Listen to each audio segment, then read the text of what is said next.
ابو طالب عموی پیغمبر بیمار بود و در بستر افتاده بود.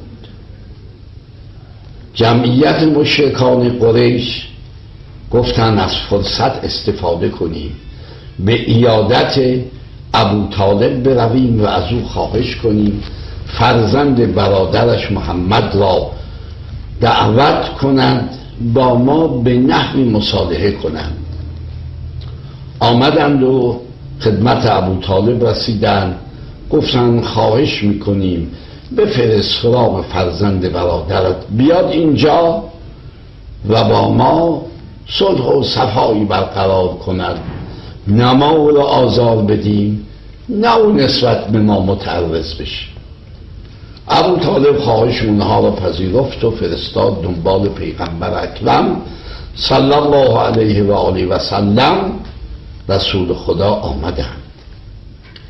ابو طالب عرض کرد که اینها بزرگان قریشند، آمدند و میگن که با تو ترتیبی بدیم که در صلح و صفا زندگی کنیم،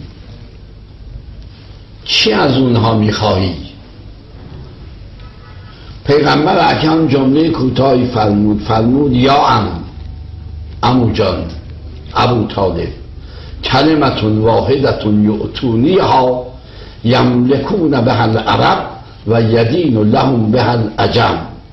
اینا یه جمله با من موافقت بکنند، من قول میدم در سایه این یک جمله تمام قبایل عرب اطراف اونها رو بگیرند و در معیت اونها باشند و تمام عجم هم دین و آیین اونها رو بپذیرند. ابو جهل در اون میان گفت که نعم و ابیک عشر کلمات، یک کلمه منظور یه جمله است، یه جمله که سهله، ما 10 جمله حاضریم موافقت با تو کنیم، بگو زودتر اون یه جمله.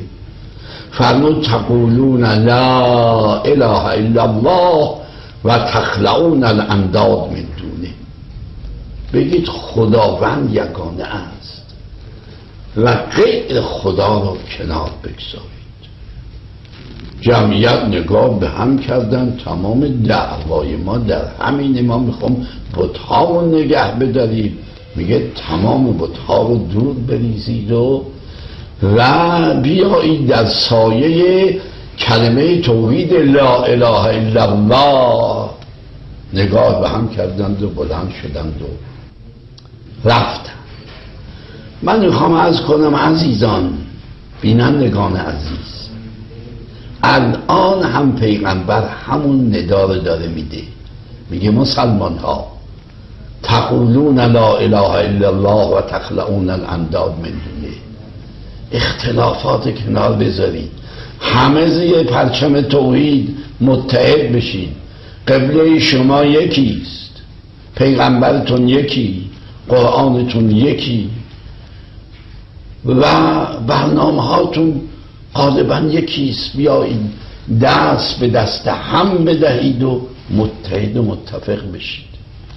مع الاسف عده‌ای آمدن امروز نغمه اختلاف رو سر دادن و مسلمانان به جان هم انداختن، چه کشت و کشتارهایی، چه قتلهایی، چه ریختن خون بیگناهان، درست بر ضد آنچه پیغمبر میگفت.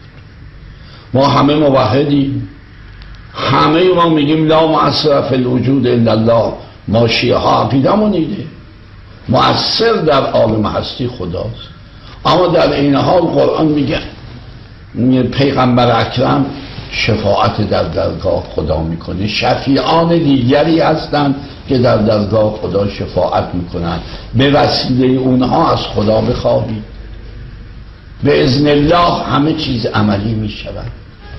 حرف یکدیگر رو تحریف میکنیم، وصله شرک به هم میچسبونیم و با هم دعوا میکنیم، دیگه اون چیزی که پیغمبر گفت برامون حاصل نمیشود. فرمود یملکون به العرب و یدین